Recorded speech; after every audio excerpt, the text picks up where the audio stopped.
오늘 우리 교회에서는 아주 특별한 순서를 가져보도록 하겠습니다. 사실 저희 교회가 개척하고 성탄절 예배를 따로 가져보기로는 이번이 처음입니다. 그래서 나름대로 아주 의미있고 뜻깊은 그런 날이라고 믿습니다. 우리 주님은 이 땅에 큰 빛으로 오셨습니다. 흑암에 놓인 자들에게 그 생명의 빛, 구원의 빛으로 오신 그 주님을 생각하며 우리도 주님의 초에 정화하기 원합니다. 제가 먼저 주님의 초를 상징하는 성탄의 초에 불을 밝혀서 여러분들에게 그 빛을 전달해 드리고 싶습니다. 여러분들은 이 성탄의 빛을 받을 때에 이 성탄의 빛이 그냥 한낱 촛불이라 생각하지 마시고 우리의 작은 불빛을 세상에 비추어서 우리 주님이 말씀하신 것처럼 너희는 세상의 빛이라 라고 얘기하였던 그 제자의 삶을 살아가려고 합니다. 초에 불을 밝힌다는 것은 그 초가 자기 몸을 태워서 세상을 밝힌 것처럼 주님의 제자된 우리는 우리의 몸과 우리의 마음을 헌신함으로써 이 세상에 빛이 되는 것입니다. 어렵고 힘든 2023년도 이렇게 저물어 갑니다. 그러나 우리 마음에는 성탄의 이 밝은 빛처럼 세상에 작은 촛불을 밝혀서 우리 주님의 오심을 세상에 알리고 그리고 우리의 착한 행실을 통해서 많은 사람들이 우리를 통해 주님의 얼굴을 보게 합니다. 그리고 많은 사람들이 구원의 자리로 나올 수 있기를 기원합니다. 그럼 제가 먼저 성탄초를 밝히겠습니다. 그러면 이제 한 분씩 이쪽으로 나오시겠습니까? 이쪽으로 나오셔서 이쪽으로 나가시기 바랍니다. 제 의자를 조금만 앉아주세요. 자, 그럼 제가 먼저 성탄의 촛불을 밝힐 때 동안 여러분들 각자 가지고 있는 초를 가지고 끝으로 나와주시기 바랍니다. 차례대로 천천히 나오시기 바랍니다.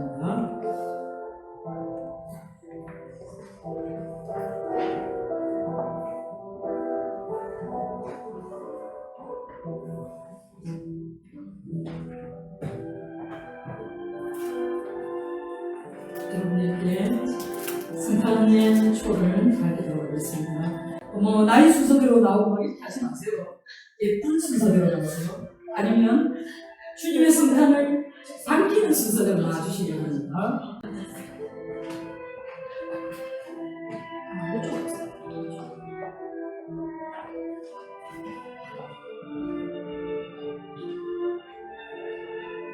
너희는 세상의 빛이라.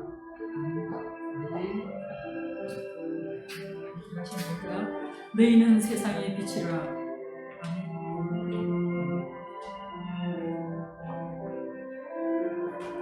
너희는 세상의 빛이라.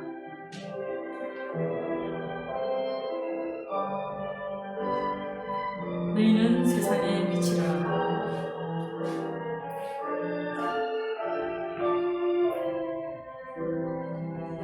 너희는 세상의 빛이라.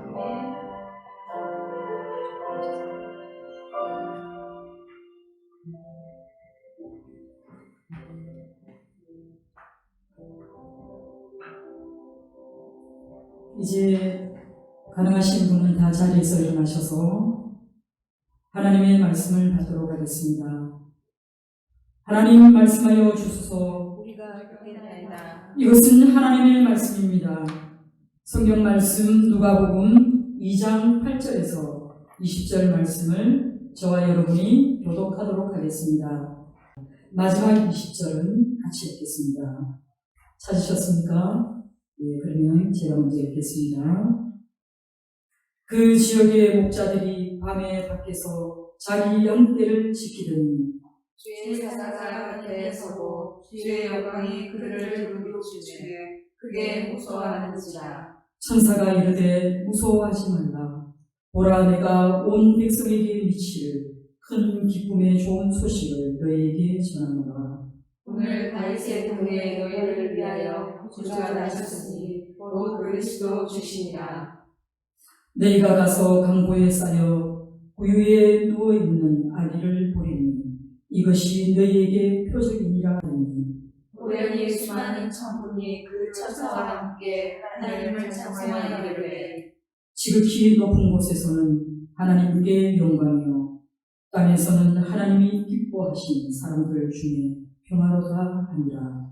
천사들이 일어나 하늘로 올라가니 목자가 서로 말하되 이제 베들레헴으로 가서 주께서 우리에게 알리신 바 이루어진 일을 보자고 하고 빨리 가서 마리아와 요셉과 구유에 누인 아기를 찾아서 보고 천사가 자기들에게 이 아기에 대하여 말한 것을 전하니 듣는 자가 다 목자들이 그들에게 말하는 것들을 놀랍게 여기되 마리아는 이 모든 말을 마음에 새겨 생각하느라.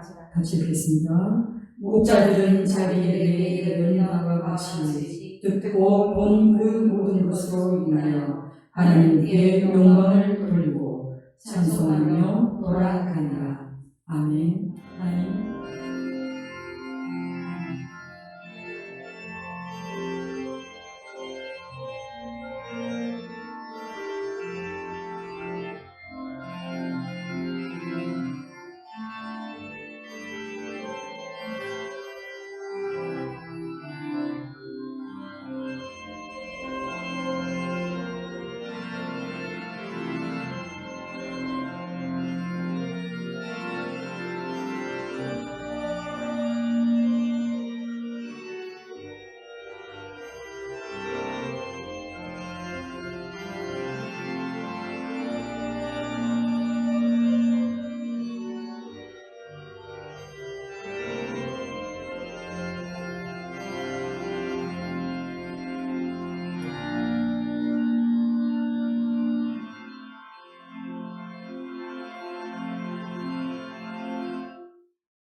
성탄절 예배에 참여하신 사랑하는 성도 여러분, 그리고 온 세계에서 주의 성탄을 기념하는 세계민들에게 우리 하나님의 평화가, 우리 하나님의 크고 놀라운 은혜가 함께하기를 소망합니다. 오늘은 여러분 성탄절입니다. 이 성탄절은요, 그냥 세상 사람들에게는 그냥 휴일입니다. 그리고 이번에 재수 좋게 월요일이 성탄절이라 연휴가 길어졌다. 우리 어디로 가지? 코로나도 끝났는데 해외여행을 갈까? 가까운 제주도를 갈까? 아니면 우리 친구가 늘 이러고 했던 얘기지 후쿠오카를 갈까? 뭐 이런 계획들을 세우기 쉬운 그런 날입니다.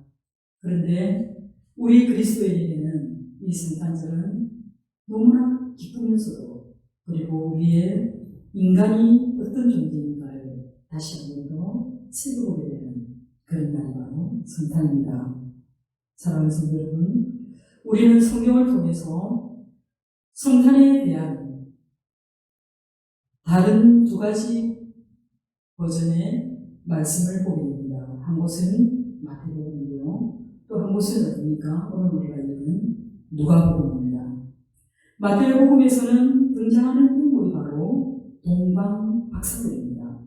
동방 박사들이 예수님을 경배했다면 누가복음에서 예수님을 경배한 사람들은 누구입니까?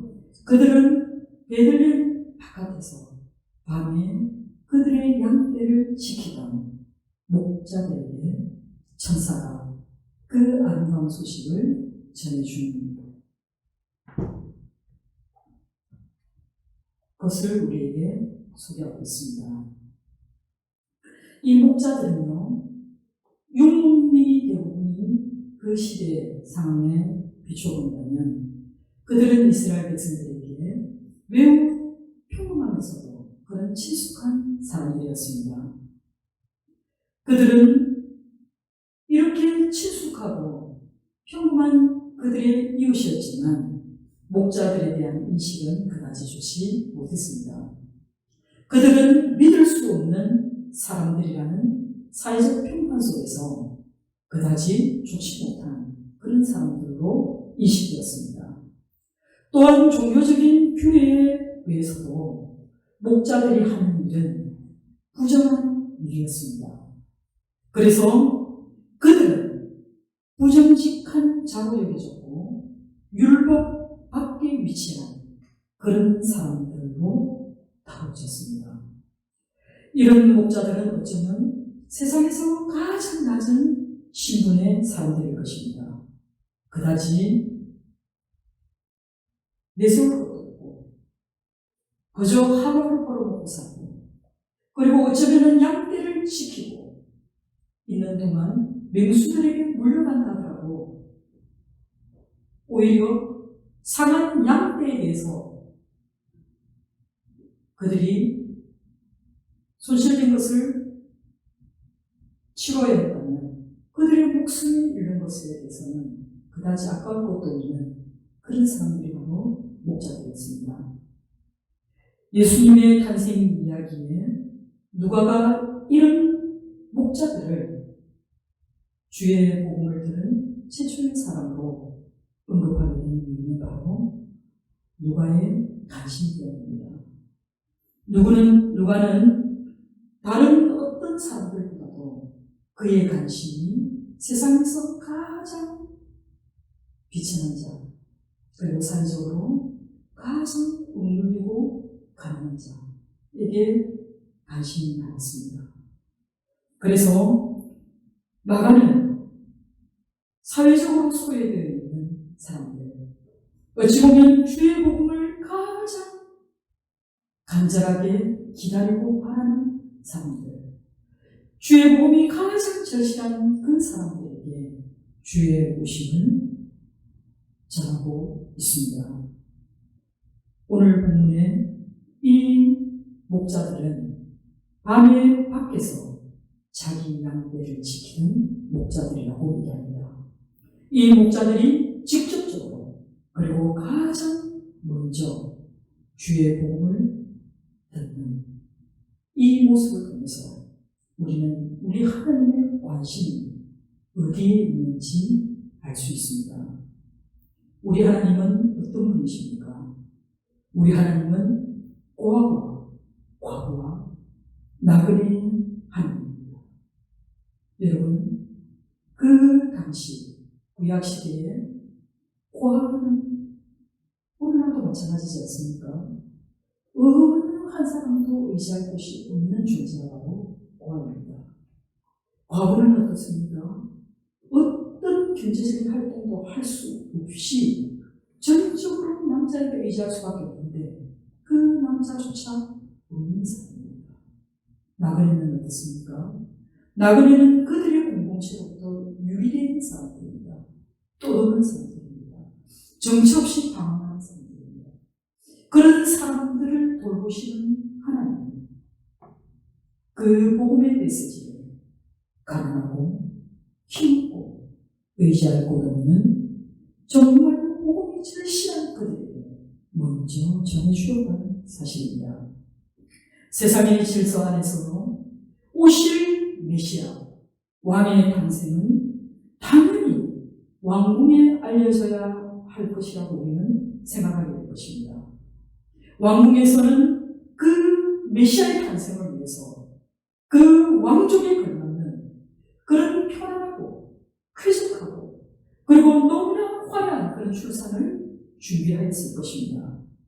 그런데 하나님은 유대인의 왕이시고 인류를 구원하실 예수의 탄생을 권위 있고 명성 있는 유대의 종교 지도자, 대제사장들, 서기관들에게 먼저 알리지 않았습니다. 너무나 비천하고 천대받았던 그 목자들에게 온 백성에게 미칠 큰 구원의 좋은 소식을 알리셨습니다. 아기 예수 탄생 자체가 그 소식을 듣는 사람에게는 복음이었습니다. 달리 얘기하면 예수 자체가 복음의 변생입니다. 세상의 힘의 질서를 뒤바꾸면서 그리고 세상의 모든 지식과 상식을 뒤엎으면서 하나님의 아들이 이 세상에 오신 방식은 다윗의 자손이 베들레헴 동네, 다윗의 동네 베들레헴, 그것도 어느 짐승의 염을 통해서 나겠다라는 그 사실을 믿으라는 것입니다. 이 놀라운 역설은 지금도 우리를 당황하게 하는 말씀입니다. 본문 9절에요. 주의 사자가 곁에 서고 주의 영광이 그를 두루 비치네 크게 무서워한지라 라고 말하고 있습니다. 여러분 정말 하나님의 영광이 지금 우리에게 나타난다면 여러분 감당하시겠습니까? 이 하나님의 영광은요, 정말 마치 호랑이가 나타나고, 그죠? 맹수가 나타나는 그런 두려움을 안겨주는 영광이 아닙니다. 그 영광의 빛은 너무나 찬란하고 거룩하고, 또 너무나 순결하고, 너무나 깨끗한 빛이기에 주를 보는 사람은 제일 먼저 깨닫는 것이 무엇입니까? 나는 주입니다. 주님이 나를 떠나소서.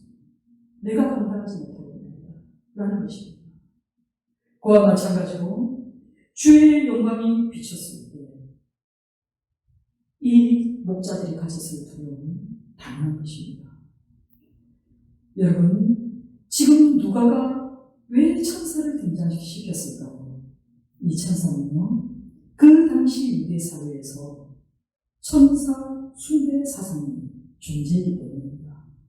그래서 우리가 복음서 외에 서신서를 보면 천사에 비유되어지는 예수님을 만나게 되는데요.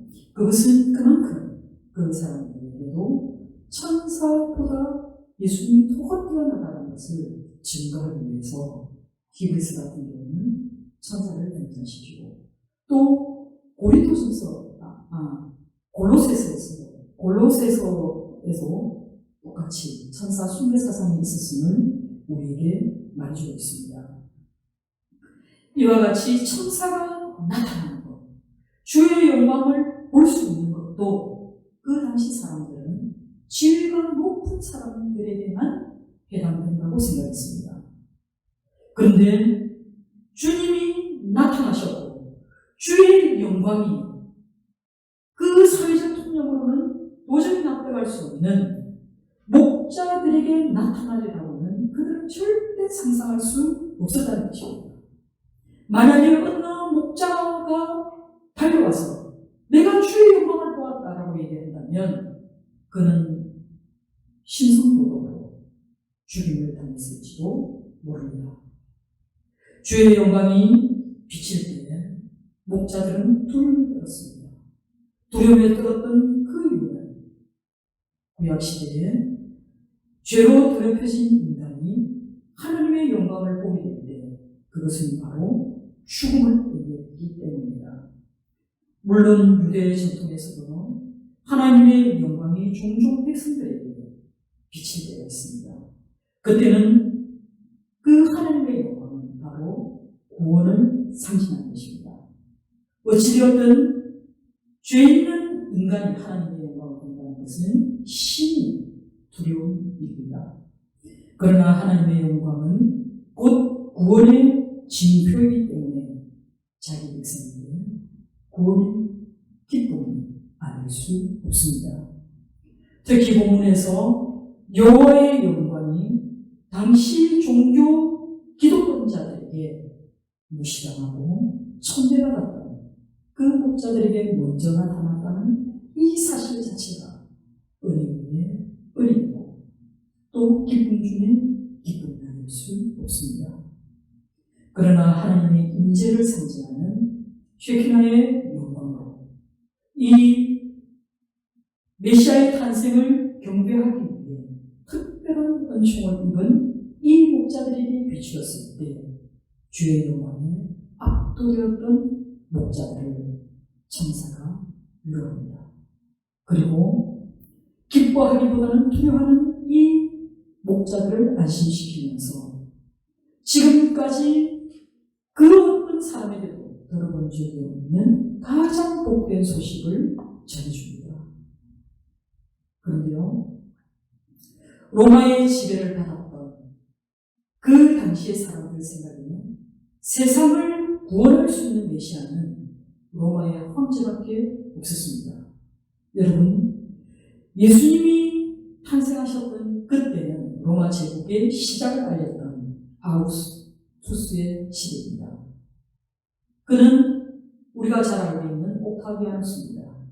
성경은 그의 이름을 아우구스토라고 부릅니다. 그 시대는 막강한 권력과 그리고 폭력에 의한 평화를 유지했던 그런 팍스 로마나 시대입니다. 그렇기 때문에 그들이 이해하고 있는 구원은 바로 로마의 황제가 전쟁에서 승리했다라는 그런 제국의 평화를 말하는 것입니다. 그런 시대적 배경을 고려해서 오늘의 천사의 이 구원의 기쁜 소식은요, 그 당시 세상을 고려했던 로마 황제의 입장에서 본다면 이것은 자기에게 반란을 일으키는 역모를 가져온 그런 이야기일 것입니다. 그리고 이 소식을 들은 이 목자들에게도 오히려 구원의 기쁨보다는 너무 위험하고 그리고 토발적인 소식이 아닐 수 있습니다. 천사가 전해준 큰 기쁨의 좋은 소식은 이미 오래전 이사야 선지자가 여러분 잘 아시죠? 이사야 선지자는 예수님이 탄생하기 700년 전의 선지자입니다.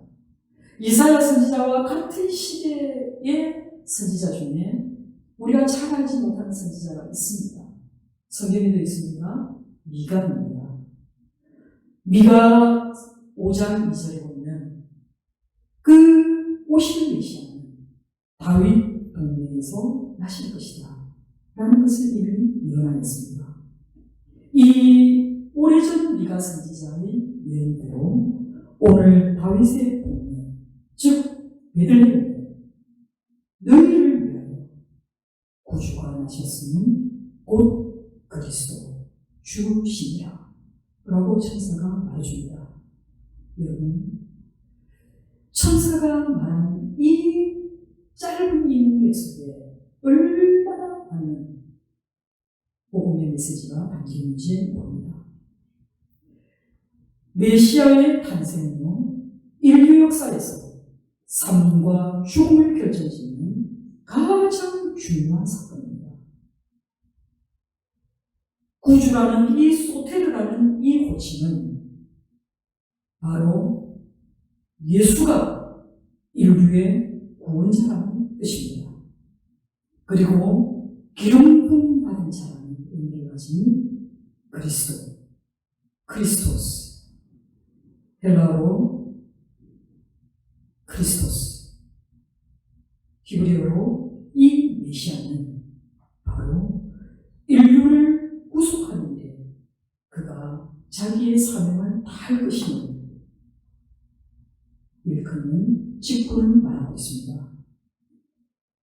그리고요, 본래는 아주 단순한 호칭으로 사용되었던 그것이 바로 주님이라고 일컬어집니다. 그래서 우리는 성경에서요, 여인들이 남편을 부를 때 주님 이렇게 부르는 걸 보게 됩니다. 그렇죠? 이때는 아주 평범한 호칭이라는 걸 알게 됩니다. 이 주님이라는 이 큐리오스를 유대인들은 어떻게 사용했냐면 여호와의 이름을 입에 올리는 것을 그들은 아주 불경한 것으로 생각했기 때문에 여호와의 이름을 입에 올리지 않았습니다. 심지어는 글을 쓸 때에도 여호와라는 단어가 나와지면 읽지는 않고 쓰는데요, 쓰기 전에 반드시 목욕제기하고 씁니다. 쓰고 난 뒤에 또 여호와가 나오면 또다시 목욕제기하고 썼습니다. 그 정도로 여호와라는 말, 하나님이라는 말을 그들은 입 밖으로 꺼낼 수 없었기 때문에 나중에는 이걸 어떻게 읽어야 되는지 잊어버리게 됩니다. 그것이 오늘날 음력을 따라서 살펴보니까 아마 야훼이지 않겠나. 이게 영어식 표현이 바로 여호와입니다. 이 여호와라는 말을 함부로 쓸 수 없었기 때문에 그들이 사용했던 말이 바로 주님, 큐리오스. 이것이 히브리어로는 아도니아입니다. 그런데 이 아도니아 혹은 아도나이, 자꾸 내가 아도니아는 사람입니다. 아도나이는요, 이것은 예수님에게 제자들이 아도나이라고 부를 때는요, 이것은 예수님의 신성을 기릴 때 주로 사용했던 말이 바로 아도나이입니다.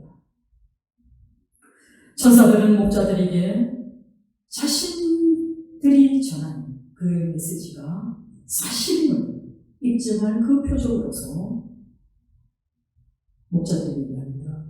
너희가 다윗의 동네 베들레헴에 이르러서 그 구유에 누인 아기를 볼 것이다. 근데 이 아기는 어떤 아기입니까? 강보에 쌓여 구유에 누워있는 아기를 보게 되리라 말합니다. 여러분, 이 말씀을 찬찬히 읽으시기 바랍니다. 천사가 말한 표적은요, 아기가 태어나면 당연히 강보에 쌓인다. 그렇죠? 근데 천사가 말한 것은 여기에서 끝나는 게 아니라 강보에 쌓인 그 아기가 누워있는 곳이 어딘가를 보라고. 그곳이 어디입니까? 바로 구유입니다. 구유라는 거 여러분 실감 안 나죠? 짐승들의 영물통입니다. 여러분 돼지축통 본 적 있어요? 확 다르거든요. 지금은 우리가 음식물 쓰레기를 분리해서 버리지만요, 옛날에는 그냥 돼지 영물통에 버리면 돼지가 알아서 정리해서 다 먹습니다. 그 짐승의 영물통에 강보에 쌓여 누워있는 그 아기를 볼 때 그가 바로 메시아다. 놀라운 이야기 아닙니까? 여러분 생각해 보십시오. 온 인류를 구원할 그리스도, 짐승의 영물통에 누워있다 라는 이 생각이 여러분 실감합니까? 이건 정말 놀라운 이야기 아닙니까? 세상 사람들의 통념은 적어도 인류를 구원할 메시아라면 다윗처럼 위대한 왕가에서 그리고 메시아답게 태어나야 되는 거 아닙니까? 그런데 이 메시아가 영물통이라며 누가 들어도 믿기지 않는 그 말을 천사가 합니다.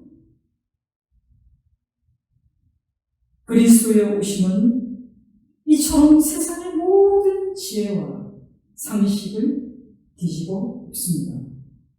베들레헴에서 나신 그리스도는 그 어떤 가난한 사람들보다도 더 형편없는 모습으로 짐승의 영물통을 이었습니다.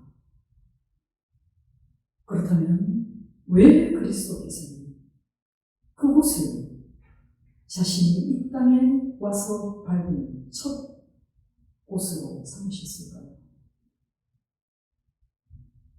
그것은 바로 죄로 뒤범벅이 된 세상의 모습입니다.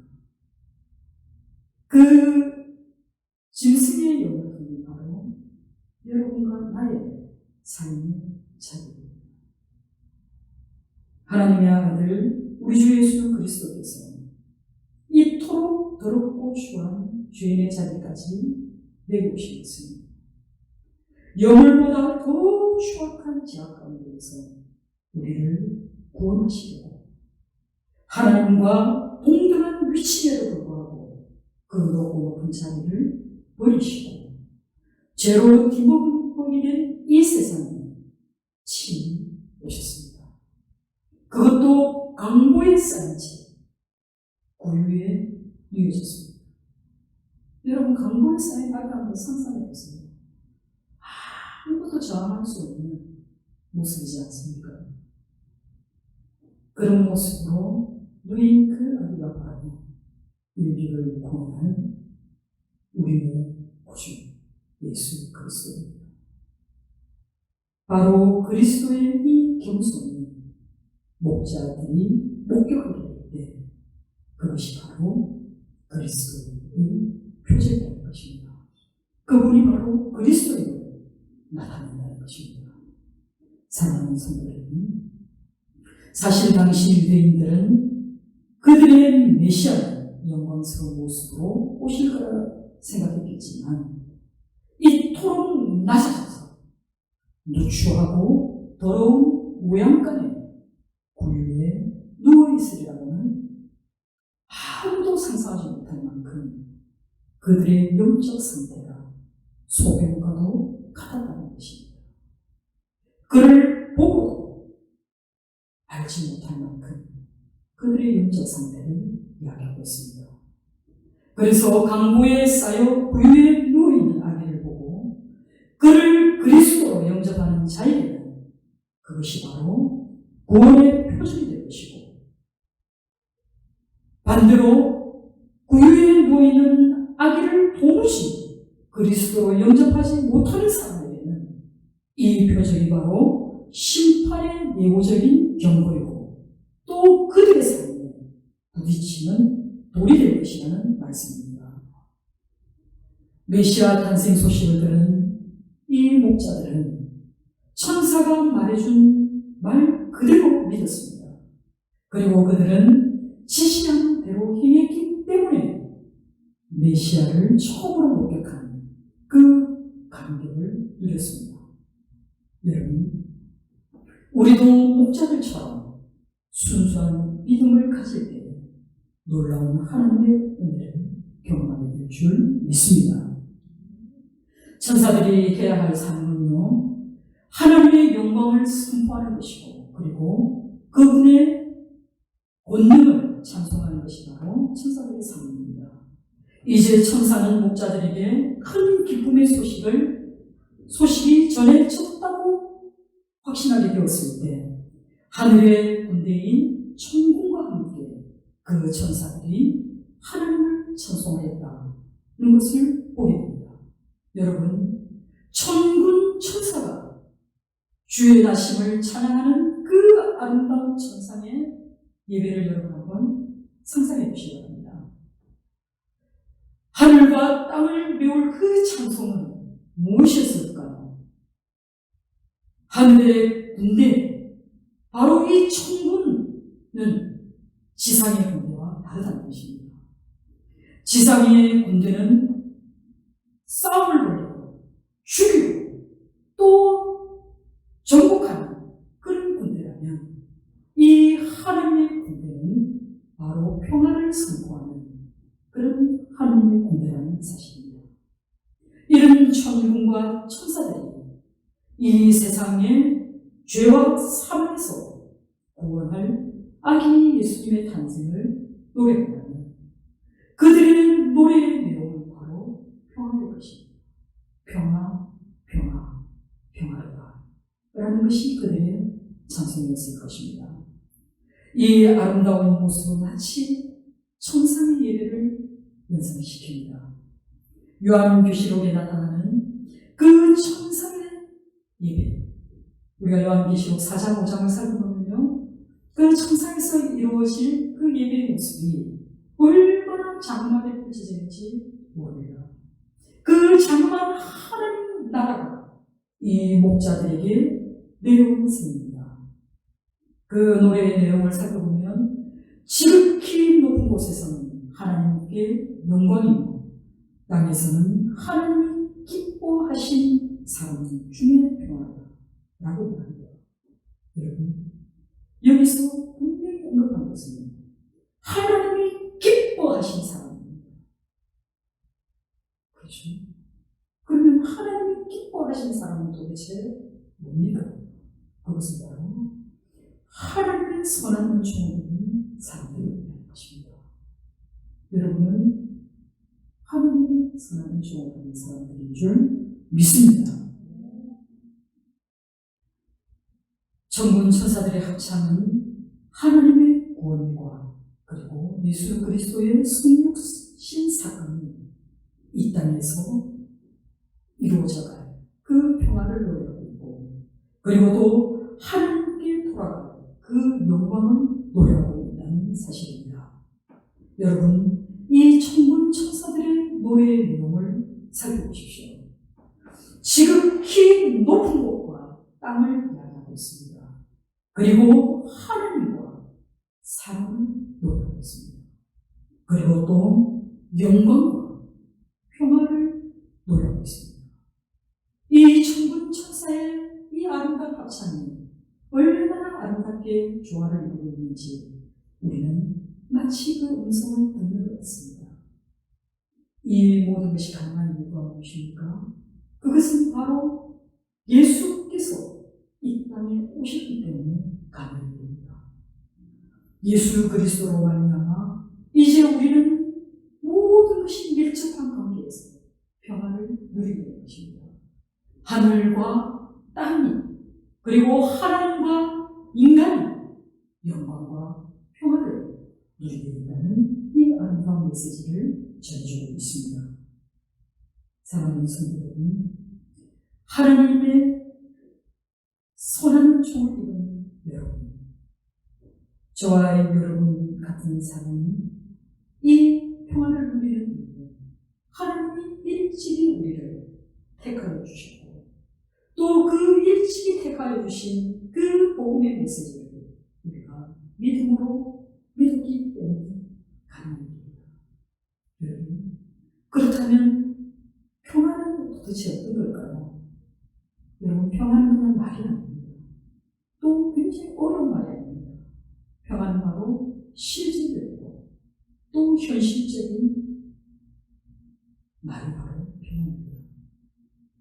여러분과 나 사이에 막히고 닫혀있던 그 담을 허무는 것, 부모와 자식 간에 알게 모르게 얽히고 설켜 있는 그 어렵고 또 풀기 어려운 그런 마음의 짐들, 이런 것들을 제거하는 것. 그리고 이 평화는 하나님과 나의 관계가 이제 회복되어서 우리가 하나님의 은혜의 보좌 앞으로 담대히 나아가게 하는 것. 그리고 이 평화는 이제 더 이상 이웃과 이웃이, 민족과 민족이, 나라와 나라가 더 많은 것을 차지하기 위해 싸우거나 반복하지 않고 서로를 용납하는 것. 이것이 바로 평화입니다. 우리의 일상 속에서 우리가 얼마든지 누릴 수 있는 것이 평화입니다. 그러나 이 평화가 지속될 수 있는 것은 우리 가운데, 나라 가운데, 이웃 가운데, 교회들 가운데 하나님 계십니다. 우리 주 예수 그리스도가 우리 가운데 있어야 우리는 진정한 평화를 누리게 될 줄 믿습니다. 본문 20절에 목자들은 자기들에게 이르던 바와 같이 듣고 본 그 모든 것으로 인하여 하나님께 영광을 돌리고 찬송하며 돌아가니라 라고 말씀하고 있습니다. 목자들은 천사들이 전해준 그 모든 것이 사실을 그대로 목도하였습니다. 그리고 그들은 우리를 향한 그 하나님의 사랑과 은혜에 감격하여서 그들은 하나님께 영광을 돌리고 찬송했습니다. 그리고 그들은 다시 그들의 삶의 자리로 돌아갔다라고 기록되어 있습니다. 여러분, 하나님을 만난 사람, 진정으로 하나님의 은혜를 경험한 사람은 그 삶의 자리가 이제 달라집니다. 내 삶의 자리가 정말 짐승의 영을 통치하고, 내 삶의 자리가 한낱 목자로서 세상 속에서는 그다지 존중받지 못하고 인정받지 못하고 오히려 천하게 대우받는다 하더라도, 내가 구주께서 짐승의 영을 통해 오신 것을 목격하였다면, 그분이 바로 나의 구주이심을 내가 깨달아 알게 되었다면, 내 삶의 자리가 어떤 자리든 내 삶의 형편이 어떠하든지 우리는 감사할 수 있습니다. 지금 이 목자들처럼 주를 만난 사람은 변화된 그 삶의 자리로 돌아가서 주의 영광을 위하여 주님을 찬송하는 자로 일평생 살아가게 될 줄 믿습니다. 사랑하는 성도 여러분, 고린도전서 10장 31절에 그런즉 너희가 먹든지 마시든지 무엇을 하든지 다 하나님의 영광을 위하여 하라 라고 말씀하신 것처럼 주님을 내 마음의 구주로 모신 사람에게는 영적 침체에 빠지지 않습니다. 주의 오심을 증거하는 그 증인의 삶을 살아가는 그 즐거움에 내 삶의 자리는 곧 내가 있어야 할 것이고 우리 주님이 나를 이곳에 보내셨으니 내가 이곳에서 주께 영광을 돌리리라 라는 살아가는 그런 구원받은 자의 기쁨의 삶을 살아낼 줄 믿습니다. 사랑하는 성도 여러분, 천사가 주님이 나신 날을 바로 오늘이라고 말한 것을 기억하십니까? 오늘 다윗의 때문에 여러분, 천사가 말한 이 오늘은요 단지 성탄절만을 의미하는 것이 아닙니다. 이 오늘은 우리에게 주신 하나님의 선물입니다. 매일매일 새로운 날을 우리 하나님에게 선물로 주셨습니다. 우리는 이 오늘의 의미를 진정으로 마음으로 깨달아야 합니다. 아이고, 내일도 오늘이고 오늘도 내일이고 그렇게 사시면 안 됩니다. 이 오늘은 너희가 다시 새롭게 살아가는 하나님이 주신 기회입니다. 이 오늘을 여러분 소중하게 생각하시면 됩니다. 구주가 태어나셨기 때문에 우리에게는 새로운 오늘이 열리게 되었다고 칼 마르트가 이야기합니다. 사랑하는 성도 여러분, 우리는 오늘 우리에게 주신 말씀을 통해서 또 하나의 깨달음을 갖게 되는데요. 마태복음에서 구주의 나실 것을 알아 예루살렘의 대제사장들과 서기관들은 그 구주가 유대 베들레헴에 나실 것을 알고 있었습니다. 그리고 그 구주가 나셨음을 동방 박사들이 전해주었을 때 그들은 아기 예수를 경배하러 가기보다는 오히려 소란스러웠습니다. 그들에게는 구주의 오심이 결코 즐겁지 않은 일이었습니다. 그러나 오늘 이 목자들의 모습이 어떻습니까? 그들은 주신 말씀 그대로 믿고 과연 보니 그가 천사가 말하였고 그대로 그 모습으로 계셨기 때문에 그들은 그를 메시아로 믿었습니다. 그리고 이 소식을 마리아에게 요셉에게 전했습니다. 이 말을 누가 마음에 간직했다고요? 마리아. 주님이 주신 말씀을 흘려버리는 사람입니까? 하면 주의 말씀을 마음에 담는 사람이 있습니다. 여러분, 오늘 우리에게 주신 이 성탄의 메시지를 여러분 마음 깊이 간직하시고 삶의 자리에서 어렵거든요. 우리 주님의 삶의 자리가 어떻는지를 기억하시면서 그러나 그분은 인류를 구원하실 구원자였었던 것처럼 우리의 삶의 자리에서도 우리가 그리스도의 전율로서 살아갈 수 있는 저와 여러분이 다 되시기를 주님의 이름으로 축원합니다.